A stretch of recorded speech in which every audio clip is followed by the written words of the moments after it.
मैं अभय जैन, जनहित पार्टी का राष्ट्रीय अध्यक्ष इंदौर से। 10 सितंबर 2023 को जनहित पार्टी बनी, 2 साल पूरे हो रहे हैं। तो 2 सालों में हमने तो जो भी जन आंदोलन चलाए, हमारे सभी आंदोलन असरकारी रहे। सबसे पहला हमने नशे के खिलाफ चलाया था। नरेंद्र सिंह जी तोमर के बेटे का वीडियो आया था विदेशों में गांजे की खेती वगैरह का, हमने चलाया। और ख़ास तौर से इंदौर शहर में तो नाइट कल्चर भी था, रात को भी पब वगैरह खुले रहने की परमिशन थी, हमने उसको ही मुद्दा बनाया और बराबर असर हुआ। हमको अच्छी तरह याद है, यहाँ पर जो अहाते थे वो बंद हुए, जहाँ बैठ के दुकान पे ही दारू पीने की जो छूट थी, और पब और रात्रि जो छूट थी उनको पब वगैरह को, तो नाइट कल्चर पे भी यहाँ पाबंदी लगी। तो वो एक प्रभावी आंदोलन हमारा रहा।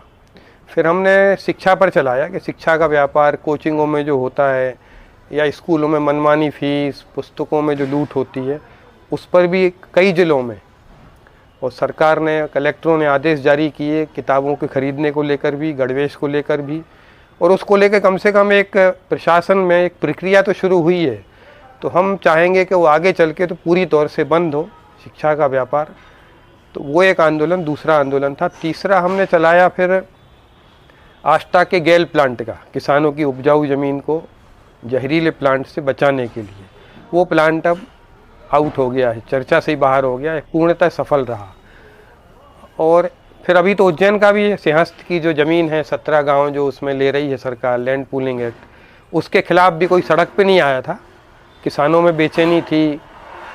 विधानसभा में 2 विधायकों ने भी, एक भाजपा के, कांग्रेस ने विरोध भी किया था वहाँ के, पर हम गए वहाँ पर। यहाँ से हमने किसानों को साथ लेके आंदोलन किया। 2 बार हम जेल भी गए।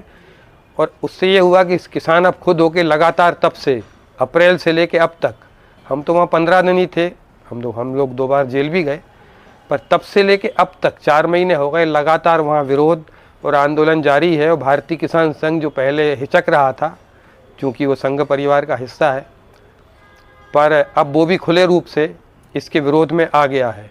तो एक सफल आंदोलन है जिसने सरकार की उस लैंड पूलिंग एक्ट को भी सवालों के घेरे में खड़ा किया है।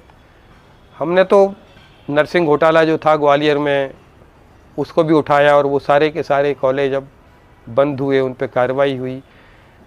ऐसे हमने पर्यावरण को लेके यहाँ पर तो 4 आंदोलन चला लिए इंदौर में। एक सबसे पहले एमओजी लाइन के पेड़ बचाने का, फिर मलार आश्रम के, फिर पोलो ग्राउंड के, फिर अभी हम हुकमचंद मिल का चला रहे हैं, जहाँ 11 मंजिला बनने का काम कब से शुरू हो जाना था। मुख्यमंत्री महोदय ने भी ब्रिलियंट कन्वेंशन सेंटर में घोषणा कर दी थी, उसकी बुकिंग का आह्वान किया था। अब वहाँ पर कोई बुकिंग भी नहीं हो रही है, सब हिचक भी रहे हैं और पूरे शहर में उसको लेके विरोध है, और इतना प्रबल विरोध है कि अब कोई उसके पक्ष में बोलने की हिम्मत भी नहीं कर पा रहा है। और हमको भरोसा है कि वो हुकमचंद मिल का जंगल हम पूरी तौर से हम बचा लेंगे। और राष्ट्रीय स्तर पर हमारी पार्टी तो यूँ छोटी पार्टी कही जाएगी, अभी इसका दायरा भी क्या उत्तर प्रदेश, मध्य प्रदेश, झारखंड जैसे कुछ ही राज्यों में है। पर इतने छोटे इलाके में हमारी पार्टी होने के बाद भी हमने जो बांग्लादेशी घुसपैठियों का मुद्दा उठाया, अभी 1 साल भी पूरा नहीं हुआ। 11 नवंबर को गुवाहाटी में धरने के साथ हमने जो शुरू किया था, आज उसको 10 महीने हुए हैं। उसको लेके हमने यात्राएं भी निकाल ली 4 राज्यों में, झारखंड, उत्तर प्रदेश, मध्य प्रदेश और उधर बिहार में। पर अब वो मुद्दा राष्ट्रीय मुद्दा बन गया। जो केवल चुनाव के समय भाजपा मुद्दा उठाती थी, अभी प्रधानमंत्री ने भी और लाल किले से उसको लेकर जनता को आश्वस्त किया कि हम उसको निकालेंगे। अमित शाह भी हर महीने असम जा रहे हैं और वहाँ जाके बोल रहे हैं बार बार कि हम घुसपैठियों को बाहर करेंगे। हालांकि उनने अभी तक इस दिशा में कोई ठोस जो आदेश देना चाहिए, घुसपैठियों की सूची एनआरसी की रद्द करने का, या संसद में जो कानून है नागरिकता का हमने जो मांग करी है, वो उन्हें रद्द नहीं किया है। पर वो एक मुद्दा राष्ट्रीय क्षितिज पे आ गया और हमें भरोसा है कि सरकार को आज नहीं कल वो करना ही पड़ेगा। रही सही कसर में अभी दिसंबर में जो गुवाहाटी जाके हम सीधे हेमंत बिश्व शर्मा के सामने ही धरना प्रदर्शन और ज्ञापन देंगे, मुझे भरोसा है कि वो काम हो जाएगा। इस प्रकार लगातार स्थानीय से लेकर के राष्ट्रीय स्तर तक के मुद्दों तक जनहित पार्टी लगातार सड़क पे सक्रिय है। अब पहली बात तो यह है कि चूंकि हम लोगों का बैकग्राउंड पॉलिटिकल था नहीं, तो लोगों को पहली बार में अटपटा लगा, बुरा भी लगा कई लोगों को, क्यों आप राजनीति जैसे गंदे जाने वाले क्षेत्र में आप क्यों जा रहे हो। तो कुछ लोगों को ने हमसे दूरी भी बनाने की कोशिश की, कुछ आलोचना भी करते थे। कुछ को लगता था कि हिंदू वोटों में बंटवारा हो जाएगा, भाजपा के वोट ये काटेंगे। ऐसी तरह तरह की बातों को लेके लोगों में हमारे प्रति अलग अलग विचार थे। पर 2 सालों में हमारे कामकाज, हमारे रवैया और देश का जो राजनीतिक परिदृश्य है जिस तरीके से लगातार बिगड़ रहा है, भाजपा में भी जो लगातार भ्रष्टाचार को मान्यता है और सारे नेताओं के परिवारवाद हो, जो बुराइयां कांग्रेस में थी एक लाइन में कहें, वो सारी बुराइयां आज व्यक्तिवाद, व्यक्ति की छवि पर चुनाव लड़ना, जो पहले कभी मुद्दों पर ही लड़ते थे केंद्र से लेकर स्थानीय स्तर तक, तो वो जो बुराइयां हैं कांग्रेस की, वो भाजपा में दिखने के कारण वो सब लोग और धीरे धीरे जनहित पार्टी को समझने लगे हैं। और अब तो ऐसा लग रहा है कि वो मुहाने पे खड़े हैं, कब वो हमारे साथ सीधे सड़क पे आ जाएंगे और कह नहीं सकते। हमें भरोसा है जल्दी से जल्दी वो लोग भी हमारे साथ आ जाएंगे। उनका विरोध तो समाप्ति हो गया है एक तरीके से। तो ये एक हमारे प्रति और हमारे से जुड़े लोगों के रवैये में आया बदलाव है। बाकी एक बड़ी महत्वपूर्ण बात है कि हम जब 16 सालों से सड़क पर एक गैर राजनीतिक संगठन के रूप में, भारत हित रक्षा अभियान के रूप में काम करते थे, तब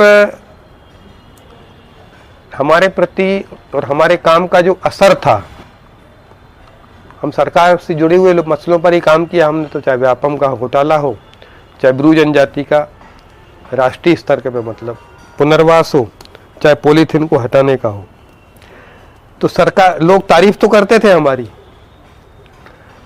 पर चाहे सरकार हो, चाहे मीडिया हो, चाहे पुलिस हो, हमको कभी गंभीरता से नहीं लेते थे, लाइटली ही लेते थे। क्योंकि उनको ठीक है, अच्छा काम कर रहे हो, मुद्दा भी आपका सही है, पर कहते हैं ना, भाई बहन होए ना प्रीत, क्या कर लेंगे हम उनका, किसी का कुछ बिगाड़ने की हमारे पास ताकत नहीं थी। पर अब क्या होता है, जैसे कल ही हमारा स्थापना दिवस है, हम परमिशन लेने जाते हैं राजवाड़े जैसे शहर के मध्य की, तो हमको थाने से परमिशन मिलती है। पहले हमको शहीद दिवस, भगत सिंह का जो बलिदान दिवस, उसके परमिशन के लिए भी चक्कर लगाने पड़ते थे और बिना परमिशन के ही करना पड़ता था। मीडिया में भी हमारी न्यूज़ को कभी उन्होंने बड़े गंभीरता से तवज्जो नहीं दी। आज हमारे को मीडिया भी गंभीरता से लेता है और शासन भी, नेता भी, हमारे पक्ष हों विपक्ष हों, मतलब सोशल मीडिया पर भी हमारी जो रीच है पार्टी बनने के बाद बहुत तेज़ी से बढ़ी है। क्योंकि एक पॉलिटिकल पार्टी का महत्व लोग समझते हैं कि वो पॉलिटिकल पार्टी क्या ताकत होती है, पूरे देश की सभी चीज़ों का व्यवस्थापन वही करती है, जनता की आवाज़ वो बनती है, जनता जो चाहती है वो नहीं कह पा रही है, चाहे नशे का विरोध हो, चाहे शिक्षा की समस्याएं हो, चाहे बांग्लादेशी घुसपैठियों की समस्याएं हो, जनता नहीं बोल पा रही है, पर वो चाहती है, उसकी आवाज़ हम बने हैं, ये उसको सुकून है।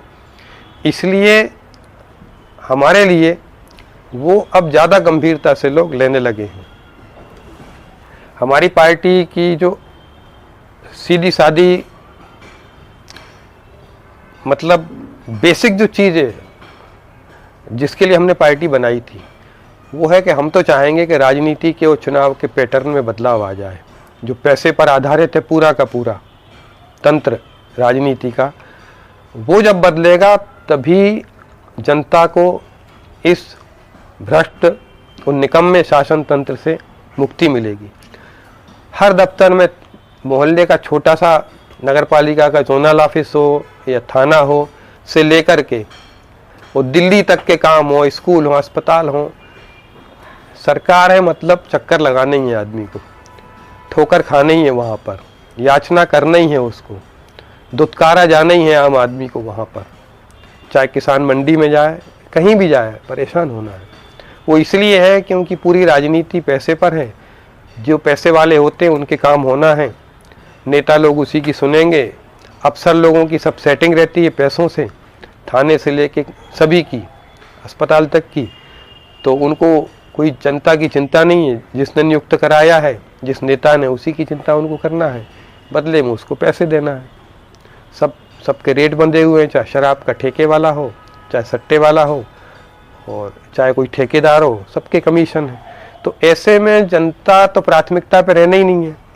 इसलिए जब ये पैसे की राजनीति से देश मुक्त होगा तभी शासन तंत्र जनता का हितैषी हो पाएगा, और यही हमारा मुख्य एजेंडा है। और हम चाहेंगे जल्दी से जल्दी कम से कम 2 क्षेत्रों को हम इससे मुक्त करें, शिक्षा को और स्वास्थ्य को। एक आदमी की ज़िंदगी को बचाने वाला क्षेत्र है अस्पताल वाला, और एक आदमी की ज़िंदगी को बनाने वाला है। ये तो कम से कम, और इससे पहले मुक्त हों। जो बाकी जो सरकारी तंत्र है, थाना कोर्ट कचहरी, ये फिर आगे की चीज़ें हैं। ये हमारा मुख्य एजेंडा है। हमारे कार्यकर्ता हमारे किसी एक संदेश से नहीं बंधे हैं। हमारे सभी कार्यकर्ता खुद की प्रेरणा से हमारी पार्टी का काम करते हैं, और बाहर भी जो लोग ऐसे लोग हैं वो हमारे पास खुद होके आते हैं और हमारी सोच को लेके, हमारे काम करने के तरीक़ों को लेके, और बड़े ही आश्वस्त होकर आते हैं और वो काम करते हैं। और मुझे विश्वास है कि वो सब अपने खुद के विचारों से, खुद की योजनाओं से और हमसे भी आगे बढ़ कर के काम करते रहेंगे, और इसलिए मुझे अलग से कोई उनको संदेश देने की ज़रूरत नहीं है। मैं बस उन सबको शुभकामनाएं देता हूं और भरोसा दिलाता हूं कि भारत की राजनीति के ढर्रे में और शासन प्रशासन में बदलाव अवश्य आएगा। ये भारत की नियति है। धन्यवाद।